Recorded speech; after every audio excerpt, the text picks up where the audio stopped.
এইটা হচ্ছে কাঁচা আমের মরব্বা। মাত্র 10 মিনিটে এরকম লোভনীয় আমের মরব্বা বানিয়ে ঘরে সংরক্ষণ করে অনেকদিন ধরে খেতে পারবেন। এমন লোভনীয় মরব্বা হলে দেখা মাত্র খেতে ইচ্ছে করবে। একদমই ছুট ঝামেলা ছাড়া খুবই কম খরচে বানানো যাবে। তাছাড়া এত সহজে মরব্বা তৈরি করা যায়, দেখলে আপনি নিজেই বানাতে চাইবেন। দেখুন, আজকে মরব্বা তৈরি করার জন্য আমি 1 কিলো কাঁচা আম নিয়েছি। প্রথমে আমের খোসা ছাড়িয়ে নিয়ে তারপর এইভাবে গোল গোল চাকা চাকা করে কেটে নিলাম। এবারে প্রত্যেকটি আমের টুকরোর মাঝখান থেকে আমের আটি বের করে ফেলতে হবে। আঙুল দিয়ে হালকা একটু চাপ দিলে দেখবেন যে আটি খুব সুন্দরভাবে বেরিয়ে আসবে। দেখুন, আমি সবগুলো আম একইভাবে কেটে রেডি করে নিয়েছি। এখন গ্যাস ওভেনে কড়াই বসিয়ে 3 কাপের মতো জল দিয়ে দিলাম। জল খুব একটা বেশি দিতে হবে না, আমগুলো যেন জলের মধ্যে ডুবে থাকে ঠিক অতটা দিতে হবে। এবারে আমের টুকরোগুলো জলের মধ্যে দিয়ে 1 চামচ মতো লবণ দিয়ে দিলাম। এখন গ্যাসের ফ্লেমটা হাই রেখে মোটামুটি 3 থেকে 4 মিনিট জাল করে আম সেদ্ধ করে নিতে হবে। এর থেকে বেশি কিন্তু সেদ্ধ করা যাবে না। এবারে ফ্লেমটা বন্ধ করে ছাঁকনার সাহায্যে তুলে একটি জালিযুক্ত প্লেটের উপরে রাখছি যাতে সম্পূর্ণ জল ঝরে যায়। দেখুন, আম সেদ্ধ হয়ে রং বদলে গেছে, কিন্তু একটা আমের টুকরো ভাঙেনি, সবগুলোই গোটা আছে। মানে আম পুরোপুরি সেদ্ধ হয়ে যাবে অথচ আমের টুকরোগুলো নরম হয়ে ভেঙে গলে যাবে না। ঠিক এইভাবে সেদ্ধ করে নিতে হবে। এখন কড়াইয়ে দিলাম 1 কাপ জল, 1 কাপ চিনি আর হাফ কাপ মতো আখের গুড়।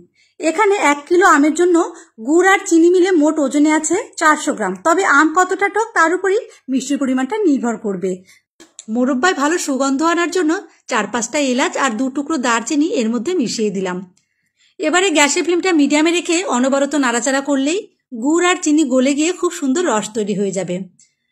আমি মোটামুটি 5 থেকে 6 মিনিট রস জাল করছি।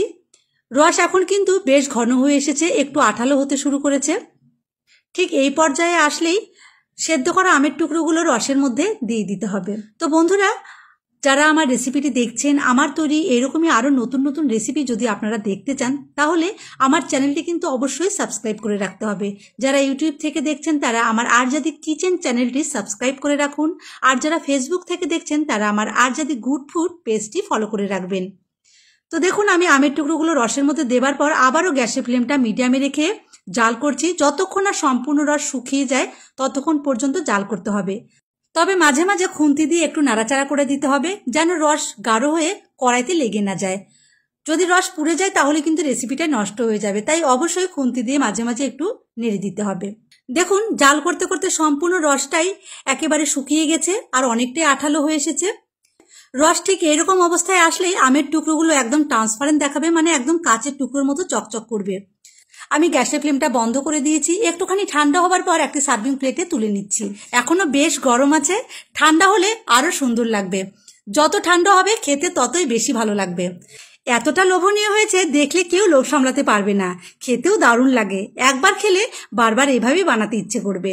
একবারে বেশি করে বানিয়ে 5-6 মাস ঘরে রেখে খেতে পারবেন, নষ্ট হবে না। তাহলে বন্ধুরা, কাঁচা আমের এই মরব্বা রেসিপিটা অবশ্যই শেয়ার করে দেবেন যেন সবাই খুব সহজে এটা বাড়িতে বানিয়ে নিতে পারে। আর রেসিপিটা আপনাদের কেমন লাগলো অবশ্যই কমেন্ট করে জানাবেন। যদি ভালো লাগে একটি লাইক করে আরো নতুন রেসিপি তৈরি করার জন্য আমাকে উৎসাহিত করবেন। ধন্যবাদ।